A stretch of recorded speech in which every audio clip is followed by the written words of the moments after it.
Totoo to, mas payapa ang buhay pag nagka-cut off ka ng mga toxic na tao. Minsan, kahit pamilya o matagal mo ng kaibigan, may mga tao talaga na nagdadala lang ng stress at negative na energy. Oo, mahirap, pero kailangan mo ring protektahan ang sarili mo. Kasi pag lagi kang nasasaktan sa salita o sa ginagawa nila, unti-unti nawawala yung kumpiyansa mo. Ang pag-cut off, hindi yan gahlit.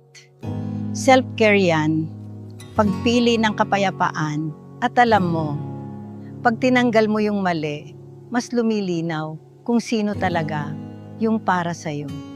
Hindi mo kailangan magpaliwanag sa lahat. Hindi nila kailangang maintindihan. Basta ikaw, alam mo kung bakit. Minsan, yung pinakamasakit, yung kailangan mong bitawan. Pero dun mo mararamdaman yung gaan. Piliin mo ang peace. Piliin mo ang mga taong totoo sa'yo.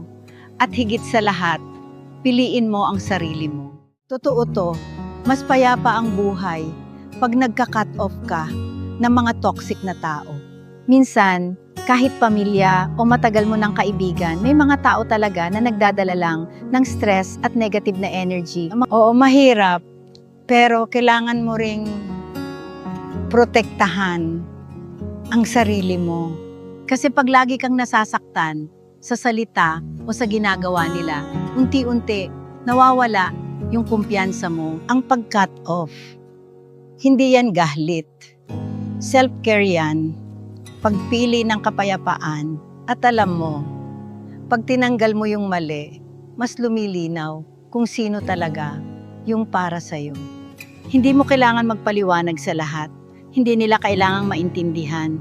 Basta ikaw, alam mo kung bakit.